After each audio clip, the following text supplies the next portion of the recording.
বিয়ের আসর থেকে পালিয়ে এসেছে ভালোবাসার টানে। দর্শক, আমার পাশে যে মেয়েটি দেখতে পাচ্ছেন, তিনি একজনকে ভালোবাসতো।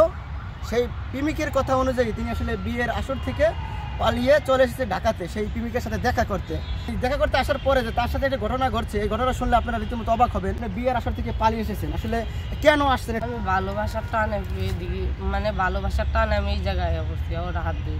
ভালোবাসার টানে? জি। আচ্ছা, যেই ছেলেকে আপনি ভালোবাসতেন তার সাথে আপনার কতদিন সম্পর্ক ছিল? 2 বছর সম্পর্ক ছিল না।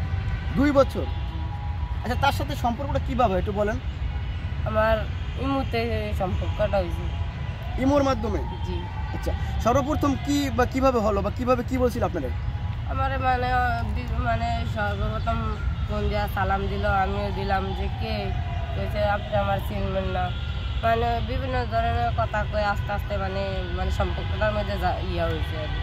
কথা আস্তে আস্তে কথা কইতে কইতে একটা মানুষ ফোন দিলে, অচিনে একটা মানুষ ফোন দিলে মানে অনেক কিছুই কয়। মানে আমি অনেক কথা কইছি যে আমি কথা কমু না বা কিছু অন্য বিষয় নিয়ে অনেক কথা কইছে যে না ওরকম ছেলে না, ওরকম আমি না, আমি 10টা ছেলের মতো না, আমি একটা আলাদা ছেলে, এটা বলছে। বলার পরে আমি কিছু সব ছেলেরই বলে এই কথা যে 10টা ছেলের মতো না, 5টা ছেলের মতো না, কিন্তু সব ছেলেরই এক বেইমানি করে, মানে নিয়া মাছ পথে ভালায় থুইয়া তারপরে মানে সাইরা চলে যাবে।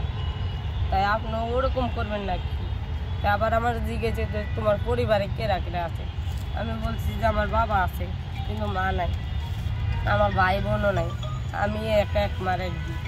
আমি খুব আদরের মেয়ে ছিলাম, অনেক আদরে, কিন্তু আমার মারে বাইচার আমি দিই নাই, বাস্তব ছবি টবি আমার মার কোনো কিছু আমি দিই নাই। পরে দেওয়া অনেক কথাই কইছে, পরে আবার আব্বু আমার জিজ্ঞাসা, আমি কান্না করে দিকা, কান্না করস কামা? আব্বু কোনোদিনও তো মারে দেখতে পাই নাই, তুমি যারে বিয়ে করছো তারে মার মতোই জানতে চাই, কিন্তু মা তো আমার কোনোদিন মেয়ের পাবে না। আপনার মা আসলে ছোটবেলা আপনার মা মরে গেছে? জি। আচ্ছা, পরবর্তী আপনার বাবা বিয়ে করে? জি। সৎমার সাথে ছিলেন?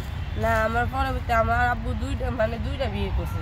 আগে যেটা বিয়ে করছে এইটার ঘরে 5 জন, আমি জেরের ঘরে, মানে আমার আব্বু একটা সম্পর্ক করে বিয়ে করছে, মানে এর বাবা মাও মানে অজান্তে বিয়া দিয়ে দিচ্ছে আমার আব্বুকে। এরপরে যে আমার আব্বু আবার বেইমানি করে নাই, ওই মারেই বিয়া করছে আমার মাটি।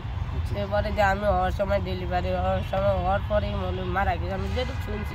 আপনাকে লালন পালন কে করছে এই যে এত বড় হয়েছে? আমার বড় করছে আমার মানে একটা নানু আসছিল, এও মানে আলাদা, সেই নানু আমার বড় লালন পালন করছে, কিন্তু তাই সেও মারা গেছে আমার। আর বাবা যে বিয়ে করছে সৎমাকে আপনাকে আসলে অত্যাচার করতো? অনেক অত্যাচার করতো, কিন্তু কোনোদিন ভালোই জানতো না, সব ঘরের সব কাম করাইতো, কিন্তু মানে এমন কিছু কইতো না যে ধর এটা খা বা কিছু, মানে আমার অনেক কিছুই মানে ইয়া করার ছিল, মানে কিছুই করতো না আমার। সব সময় মানে অবহেলার মধ্যে ছিলাম আমি, খারাপের মধ্যে। খারাপ কোনো কাজ আমি কোনোদিন আল্লাহর কোনো করিও নাই, করবো না, কিন্তু খারাপ করছি।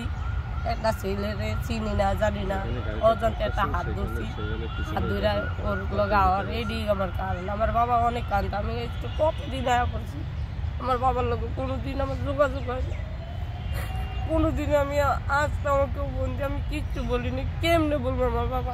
এমনি আমার বাবা গরিব, আরও ডায়াবেটিস জ্বালালো, হার্ট অ্যাটাক লোক, যারা কোন মারা যায় আমি সেই ভয়তে বলি নাই যে কিছু যদি হয়ে যায়, যারা আমার আব্বু আমার চলে দেবে। আমার মা তো গেছে, নানুরও গেছে, সবই গেল।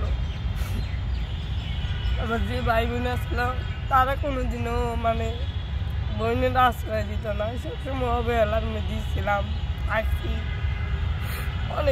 অনেক কষ্ট নিয়ে পাইছি।